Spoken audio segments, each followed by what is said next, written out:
देखो, कर्नेल का काम क्या है? कर्नेल का काम है सॉफ्टवेयर और हार्डवेयर के बीच एक इंटरफ़ेस प्रोवाइड करना, ताकि ये दोनों आपस में बात कर सकें, ठीक है? जब भी कोई एप्लीकेशन कर्नेल से कुछ रिक्वेस्ट करेगा, तो हम उसे क्या कहते हैं? हम उसे कहते हैं सिस्टम कॉल्स, और कर्नेल इन्हीं कॉल्स को पढ़ता है, उसे पता चलता है कि एप्लीकेशन को क्या चाहिए एंड उस हिसाब से वो प्रोसेस करता है।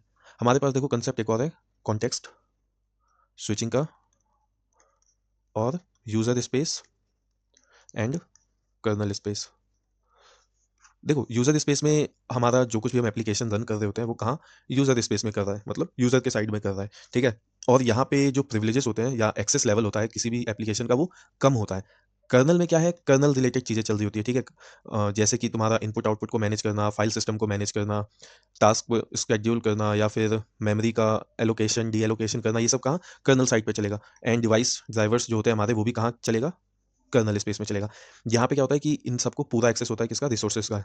तो यूजर स्पेस से ज़्यादा एक्सेस लेवल किनका है? कर्नेल स्पेस का। लेकिन जब कोई एप्लीकेशन यूजर स्पेस से कर्नेल स्पेस में जंप करता है प्रिविलेजेस के लिए, तो इसको हम कहते हैं क्या? Context switching. इट्स लाइक यहाँ पे इसका एक्सेस लेवल जो है चेंज हो जाता है। तो कॉन्टेक्स्ट स्विचिंग क्या है? एक स्पेस से दूसरे स्पेस में जंप करना, ठीक है?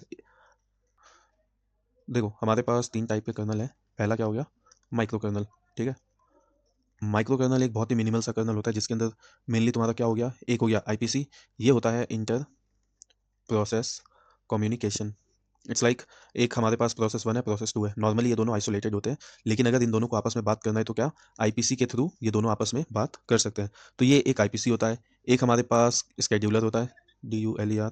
हमारे पास मेमोरी हैंडलिंग के लिए जो है, जैसे मेमोरी असाइन किया जाता है ना, एलोकेशन डी-एलोकेशन, उसके लिए हो गया। यही सब सिंपल सिंपल सी कोर इंपॉर्टेंट चीज़ें रहती हैं। एंड अगर आपको इसके ऊपर से जो कुछ भी चाहिए, आप क्या करोगे? उसको एक मॉड्यूल बनाओगे और वो मॉड्यूल इसमें अटैच करते जाओगे। ये इतना जो है वो कहाँ रन होगा? वो होगा कर्नेल स्पेस में। और जो भी एक्स्ट्रा फंक्शनैलिटी आपको चाहिए, उसको हम कहाँ रन करेंगे? यूज़र स्पेस में। लेट्स से तो आपके पास एक प्रिंटर है, उसका कर्नेल एक, उसका एक मॉड्यूल हो गया। आपके पास स्पीकर है, उसका मॉड्यूल हो गया। यूएसबी है, उसका मॉड्यूल हो गया। ये सब जो है कहाँ? इधर अटैच होता जाएगा एंड आपको ये फंक्शनैलिटी मिलती जाएगी। लेकिन इसकी वजह से पता है क्या होगा? Context switching. Context switching context switching होता है कर्नल स्पेस और यूजर स्पेस में एक दूसरे में ऐसे इंटरचेंज होना। क्योंकि यूजर स्पेस में प्रिविलेज क्या होता है? कम होता है, कर्नल स्पेस में ज़्यादा होता है। तो अगर किसी एप्लीकेशन को हार्डवेयर एक्सेस करना है, तो उसको यूजर स्पेस से कर्नल स्पेस में आना पड़ेगा, और यहाँ पे कॉन्टेक्स्ट स्विचिंग होगा, तो ये टाइम लेगा, ठीक है? जब कर्नल से यूजर में जाएगा तब टाइम लेगा। तो क्या होगा यहाँ पे? क्योंकि कॉन्टेक्स्ट स्विचिंग हो रहा है और बहुत ज़्यादा होगा, उससे क्या हमारा कर्नल जो है वो स्लो रहेगा, ठीक है? लेकिन इसको मेंटेन करना क्या है? ईजी है, और इसका साइज भी बहुत कम रहेगा, ठीक है?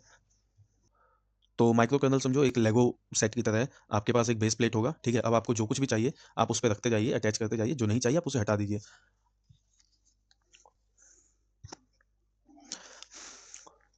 देखो, दूसरा है हमारे पास मोनोलिथिक कर्नल। मोनोलिथिक कर्नल में क्या होता है कि हमारे पास जितने भी कंपोनेंट हैं, वो सब एक में ही रहेगा। इट्स लाइक हमारा जैसे मेमोरी मैनेजमेंट हो गया, हमारा स्केड्यूलिंग हो गया, इनपुट आउटपुट को हैंडल करने का फंक्शन हो गया, ठीक है? फाइल सिस्टम हो गया, ये सब और भी बहुत कुछ है, वो हो गया। ऊपर से ड्राइवर्स हो गए। ये सब के सब कहाँ रन होंगे? कर्नल स्पेस में। लास्ट टाइम क्या था माइक्रो कर्नल में? ड्राइवर्स जो थे वो कहाँ? यूजर स्पेस में थे, और ये सब बहुत इंपॉर्टेंट चीज़ें कर्नल स्पेस में था। मोनोलिथिक में ऐसा नहीं है, सब कुछ कहाँ होगा? कर्नल स्पेस में होगा। लेकिन इससे एक दिक्कत हो गई। दिक्कत ये हो गई कि जब इसमें कुछ एरर आएगा ना, तो आपको बहुत बड़ा सा एक चंक रहेगा कोड का, आपको उसमें से एरर ढूंढना पड़ेगा, जो कि मुश्किल होता है। लेकिन इसका एडवांटेज पता है क्या? इसकी स्पीड है, बहुत फास्ट होगा ये, क्योंकि सब कुछ लोड हो जाएगा। जब आपका डिवाइस स्टार्ट होगा, तो ए टू जेड आपके ड्राइवर्स और ये सारे फीचर्स सब के सब एक बार में लोड हो जाएगा। तो कॉन्टेक्स्ट स्विचिंग तो होगा नहीं, और अगर आप एक्स्ट्रा कुछ ऐड करना चाहोगे, तो बहुत ही मिनिमल सा कॉन्टेक्स्ट स्विचिंग होगा। तो स्पीड हमारे पास एडवांटेज होता है मोनोलिथिक में, लेकिन डिबगिंग करना जो हो गया या मेंटेनेंस हो गया इसका, वो मुश्किल हो जाता है। अब लिनक्स की बात करें। देखो, लिनक्स कर्नल की कहानी क्या है? लिनक्स कर्नल जो है वो मोनोलिथिक स्टार्ट हुआ था, लेकिन लिनक्स कर्नल क्या था? ओपन सोर्स था। तो काफ़ी सारे लोगों ने क्या किया? इसमें कंट्रीब्यूशन किया। देखते देखते क्या, मोनोलिथिक कर्नल जो अपना लिनक्स था, वो बहुत कुछ सपोर्ट करने लगा, चाहे वो सुपर कंप्यूटर ही क्यों ना हो, ठीक है? सबके ड्राइवर्स क्या लिनक्स के एक ही कर्नल में था। अब दिक्कत यहाँ पे ये हो जाती है कि अगर एक नॉर्मल यूज़र है, वो अपने पीसी में लिनक्स इंस्टॉल कर रहा है, तो उसके पास क्या, एक टोस्टर से, स्मार्ट टोस्टर अगर है तो, से लेके सुपर कंप्यूटर के ड्राइवर्स का सपोर्ट है। लेकिन क्या उसको ये सब सपोर्ट चाहिए? नहीं चाहिए। उसको सिर्फ उसके पीसी से रिलेटेड सपोर्ट चाहिए, है ना? तो तो लिनक्स को उस टाइम पे जो लोग मैनेज कर रहे थे उन्होंने क्या किया, उन्होंने हाइब्रिड अप्रोच को लिया और बहुत सारे एलिमेंट्स जो लिनक्स के मोनोलिथिक कर्नल में था उसको उठाया, उसको समझो एक कोर कर्नल बना दिया एंड बाकी एक्स्ट्रा फीचर्स जो है उन्होंने मॉड्यूल्स बना दिए।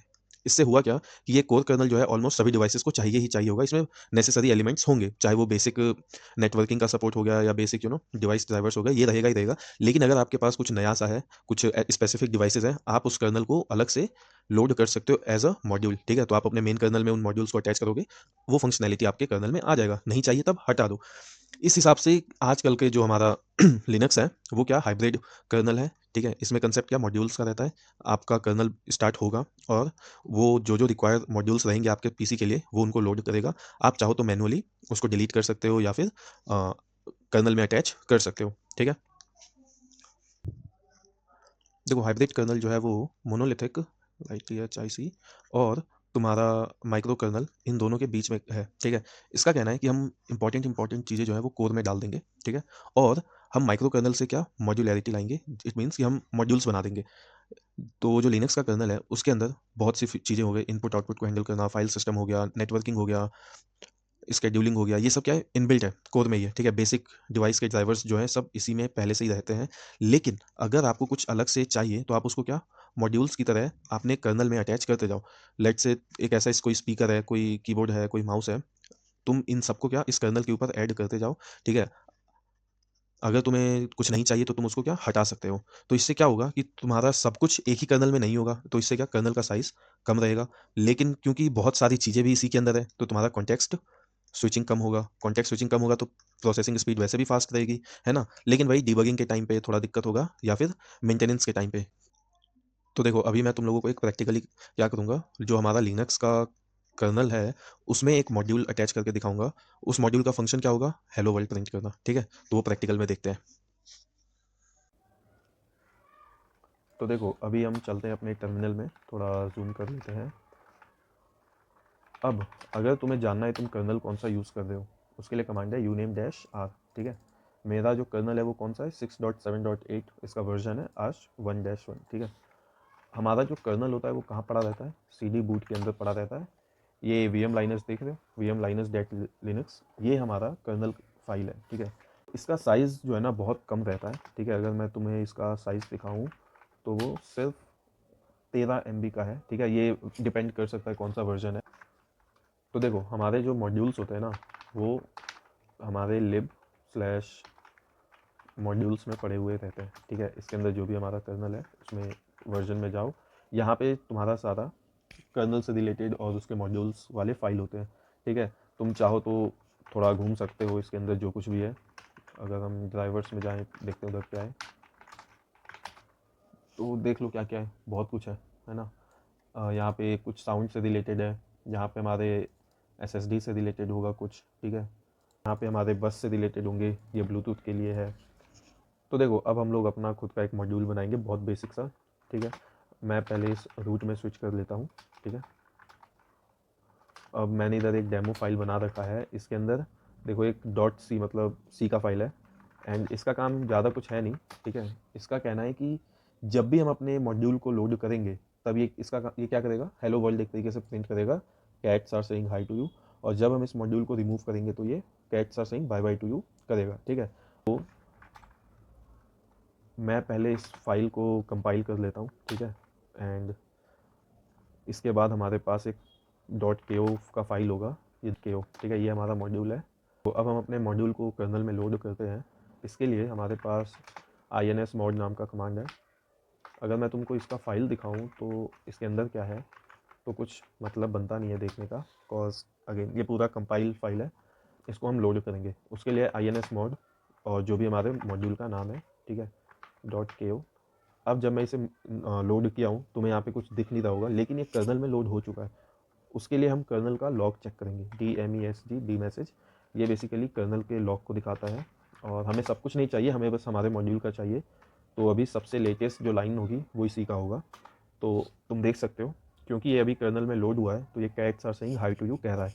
अगर मैं इसको अनलोड कर देता हूँ, it's like rm mod cats_module, अब क्या होगा जब मैं एंटर करूँगा वो मॉड्यूल कर्नल से डीअटैच हो चुका है, ठीक है। अब वो कहीं कोने में पड़ा है, कुछ काम नहीं कर रहा है। लेकिन हाँ, क्योंकि हमारे मॉड्यूल का फंक्शनैलिटी यही था कि जब वो रिमूव होगा तो अगेन वो कुछ प्रिंट करेगा। अब देखते हैं इस बार क्या प्रिंट किया। Cats are saying bye bye to you. ठीक है, तो इस तरीके से हम मॉड्यूल्स को लोड और अनलोड कर सकते हैं मैनुअली। ठीक है, अगर तुम ls mod रन करोगे तो तुम्हें सारे लोड किए हुए मॉड्यूल्स दिख जाएंगे। ठीक है, अगर मैं दोबारा से अपने कैट मॉड्यूल को लोड करूं और फिर ls mod ग्रैब कर लूँ कैट को, तो तुम देख सकते हो लोडेड है। ठीक है, और अगर rm mod cats dot module करता हूँ और अब ls mod किया तो देखा कुछ आउटपुट नहीं है। इट मीन्स हमारा जो कैट मॉड्यूल है वो हट चुका है। ठीक है, तो ये था बेसिक अंडरस्टैंडिंग कि आखिर मॉड्यूल कैसे लोड और अनलोड होता है। ठीक है, तुम्हारे एक हो गया यूनेम कमांड, जिसमें तुम देख सकते हो कि कर्नल कौन सा है, हमारा कर्नल कहाँ /boot में रहता है। ठीक है, और हमारे पास है ins mod rm mod। In command से हम किसी मॉड्यूल्स को लोड अनलोड कर सकते हैं। ठीक है, ls mod से हम देख सकते हैं क्या क्या लोड हो चुका है। हमारे पास एक कमांड है ls usb से हम देख सकते हैं कि कौन कौन से USB रिलेटेड स्टफ लोडेड है। जैसे कि ls USB देखो, हमारे पास ये सारी USB रिलेटेड चीज़ें हैं। जैसे कि ये मेरा माउस है। ठीक है,